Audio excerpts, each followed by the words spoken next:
राजकुमार और बंजारों की रहस्यमयी दुनिया। बहुत समय पहले की बात है, एक समृद्ध राज्य था जहां राजा अर्जुन देव का शासन था। उनका बेटा राजकुमार रुद्र साहसी और न्यायप्रिय था। वह हमेशा नई जगहों की खोज और लोगों की मदद करने में रुचि रखता था। एक दिन राजकुमार शिकार पर निकला। वह अपने घोड़े पर जंगलों, पहाड़ियों और नदियों को पार करता गया। चलते चलते वह एक अनजान जगह पहुंच गया जहां कई रंग बिरंगे तंबू लगे हुए थे। यह एक बंजारों का काफिला था। जैसे ही वह वहां पहुंचा, बंजारों के नेता ने मुस्कुराकर उसका स्वागत किया और कहा, राजकुमार, हम जानते थे कि तुम यहाँ आओगे।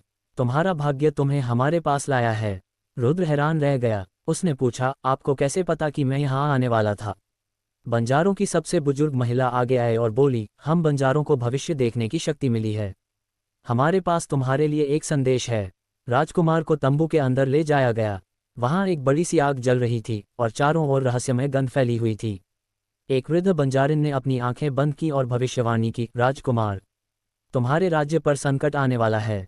एक विश्वासघाती व्यक्ति तुम्हारे पिता के सिंहासन को छीनने की योजना बना रहा है। लेकिन एक रहस्य है जो केवल बंजारों को पता है। राजमहल में एक छुपा हुआ मार्ग है जिससे दुश्मन अंदर प्रवेश करेगा। रुद्र चौंक गया। उसने तुरंत बंजारों से पूछा, क्या तुम मेरी मदद कर सकते हो? बंजारों के सरदार ने कहा, हम तुम्हारी सहायता करेंगे, लेकिन एक शर्त पर। तुम्हें हमारे साथ एक रात बितानी होगी और हमारे रीति रिवाजों को समझना होगा। रात को राजकुमार ने देखा कि बंजारों की दुनिया कितनी अनोखी थी। वे नाच गाना करते, कहानियां सुनाते और सितारों से भविष्य पढ़ते।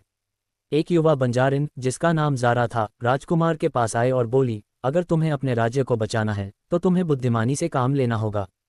शस्त्र से ज़्यादा तेज दिमाग की जरूरत है। रुद्र ने सिर हिलाया और बंजारों की योजना सुनी। अगले दिन राजकुमार अपने राज्य लौट आया। उसने बंजारों की बताई हुई गुप्त सुरंग का पता लगाया और वहां अपने सैनिकों को तैनात कर दिया।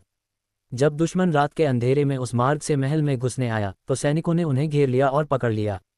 राजा अर्जुन देव ने अपने पुत्र की बुद्धिमत्ता की सराहना की और बंजारों को इनाम देने के लिए बुलाया। लेकिन जब सैनिक उन्हें ढूंढने गए तो वे सब गायब हो चुके थे। राजकुमार को ज़ारा की कही बात याद आई, बुद्धिमत्ता ही असली ताकत है। उसने मुस्कुराकर आकाश की ओर देखा और मन ही मन बंजारों का धन्यवाद किया।